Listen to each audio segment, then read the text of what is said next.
того, что в соответствии с рабочей программой курса русского языка можно выделить 4 предметные компетенции. Это коммуникативная, лингвистическая, языковая и культуроведческая. И последняя компетенция культуроведческая предполагает осознание родного языка как формы выражения национальной культуры, понимание взаимосвязи языка и истории народа, национально-культурной специфики русского языка, умение объяснять значение слов национально-культурным компонентам и освоение социально-культурных норм речевого общения. И кроме этого, в федеральном государственном образовательном стандарте нового поколения отражается созревшая потребность общества в определенных умениях школьников и сформулирована необходимость обучать их стратегиям смыслового чтения, то есть пониманию, интерпретации и оценке текста. Они относятся у нас к метапредметным умениям и носят универсальный характер, являются залогом успешности не только обучения, но и всей жизни человека в современном информационном обществе. И проблема понимания учащимися текста в настоящее время является одной из наиболее болезненных и насущных проблем школьного обучения русскому языку. И в принципе, на вводном контроле мы это не раз замечаем. И анализ текста как один из ведущих методов обучения русскому языку обеспечивает как раз-таки многоаспектное изучение языка в единстве всех его уровней и функций и формирование учащихся потребностей в совершенствовании своей речи. Текст позволяет, вернее, можно охарактеризовать и с языковой точки зрения, и с речеведческой, и с точки зрения культурологической. Поэтому на уроках русского языка должен быть рассмотрен во всей совокупности названных аспектов, что и позволяет сделать как раз-таки лингвокультурологический анализ. Термин лингвокультурология появился относительно недавно. Это молодая дисциплина, которая образовалась на стыке лингвистики и культурологии. И сегодня я хочу предложить вам небольшой банк заданий, который в дальнейшем можно будет использовать и на уроках русского языка, и можно использовать материалом для, возможно, будущего спецкурса по лингвокультурологическому анализу текста. Эти задания дифференцированы, и основным критерием дифференцирования является от простого к сложному. И для начала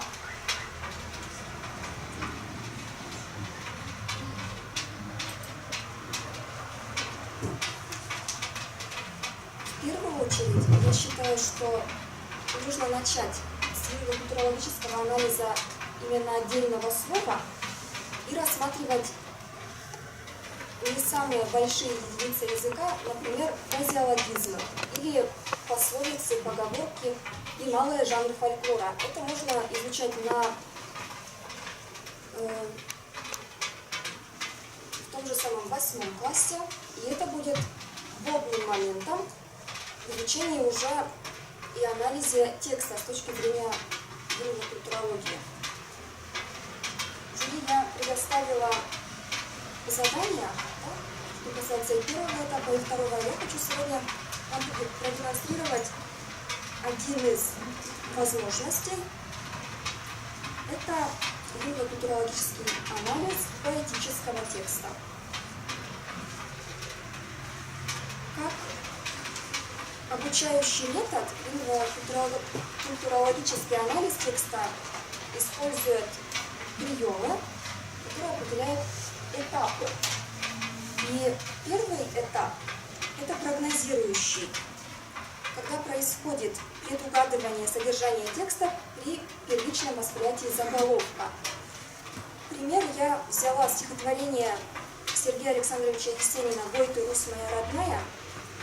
Думаю, большинство из сидящих, даже не большинство, все знают это стихотворение. Почитаю лишь первые два четверостишия. «Гой ты, Русь моя родная, хаты в ризах образа, не видать конца и края, только синь сосет глаза. Как захожий богомолец я смотрю в твои поля, а у низеньких околиц звонно чахнут тополя». И так далее.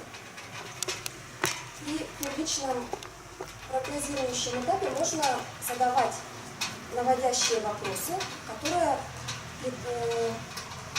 при ответе на которые ученик предполагает, да, о чем пойдет речь в стихотворении. Следующий этап – это этап восприятия текста, то есть его первичное чтение и эмоциональный отклик, что дается ученику не так уж и сложно.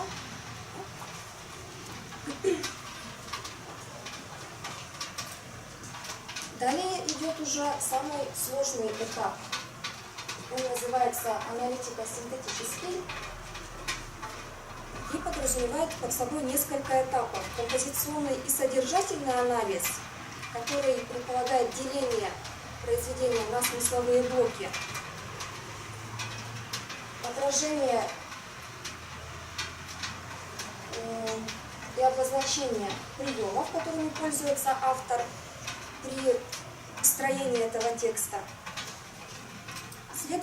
Следующий этап – это структурно-семантический и частотный анализ, то есть уже происходит выделение в тексте ключевых слов, которые относятся к теме, в которой написано произведение. Например, в данном стихотворении являются ключевыми Русь, хаты, образа, синь, поля, богомолец. И уже на этом уровне ребенок может понять, что они являются основной смысловой нагрузкой этого стихотворения и являются своеобразными контекстуальными синонимами к слову «родина». Как раз таки одно задание на выявление этого явления.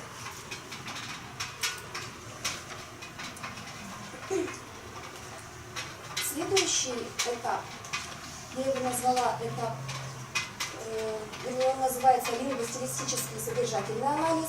Я обозначила его буквой А, потому что этот анализ, вернее, этот этап требует ключевые умения, знания литературных терминов, которые, в принципе, у нас в программе являются обязательным уровнем изучения этой дисциплины. И здесь можно обратить внимание на вопросы. Да? И с этим заданием могут справиться слабо успевающие дети. Причем к этому же заданию я прикрепила файл приложения, который называется «Стилистические особенности творчества Сергея Есенина». И опираясь на эти ключевые слова, дети уже сами могут охарактеризовать это стихотворение. Следующий этап, наиболее сложный, это уже уровень концептов и уровень культурологического анализа. Уровень Б. Найдите все определения Родины в стихотворении. Подробно объясните их значение при работе, используйте также приложение, в котором я включила выжимки из словарей, причем можно их и включить, а можно предложить те же самые словари, чтобы ребенок занимался исследовательской деятельностью в рамках урока. В принципе, любой ребенок с этим тоже должен справиться, но уже требует поисковую деятельность. Дальше уровень С. Здесь уже уровень анализа этих концептов. Да? У меня там представлен план урока на сравнительный анализ концепта Родина у двух авторов. Да? И уже на этом уровне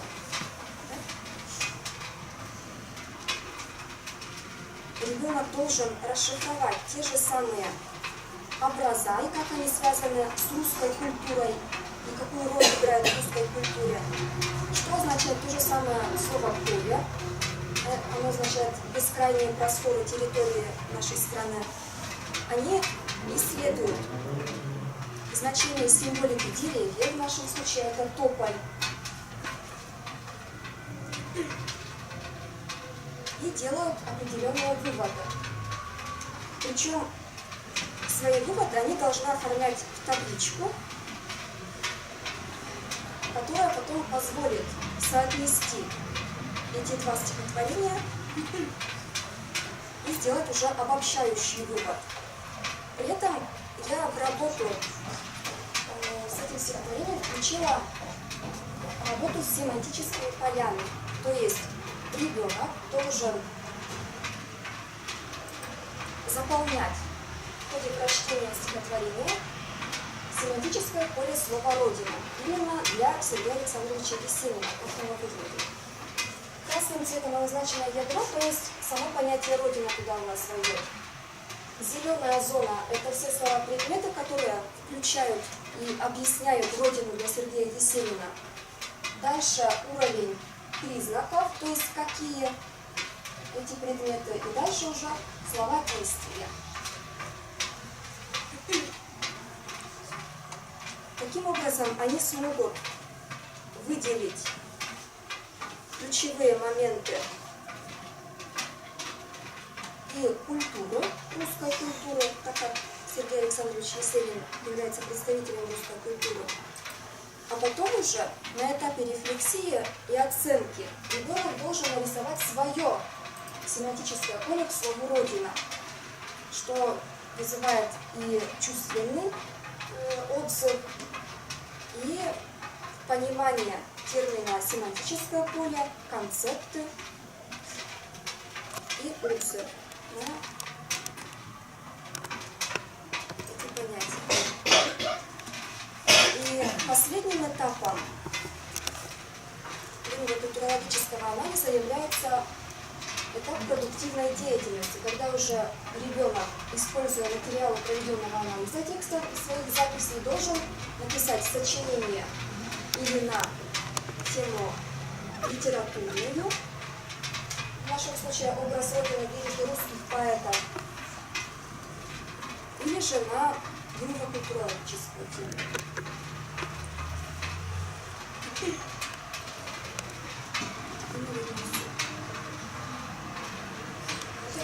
Я предложила одну из возможностей. Они у меня включены в лингвокультурологический анализ фразеологизмов. Также, если рассмотреть пословицы, то можно привести наглядный пример. Мы сейчас с ученицей 8-го гуманитарного класса пишем исследовательскую работу «Концепт счастья в пословичных картинах русской и топи». Уже на соотнесение. Причем, если рассматривать фразеологический пласт и этот аспект изучения с точки зрения лингвокультурологии, то там приведены задания тоже творческого и исследовательского характера. Причем там тоже используется дифференцирование, потому что в нашей гимназии, все знаете, учатся дети и двуязычные, для кого полный язык является родным. Им предложено задание тоже на соотнесение фразеологической картины мира коми и русской, потому что они достаточно русским языком тоже владеют.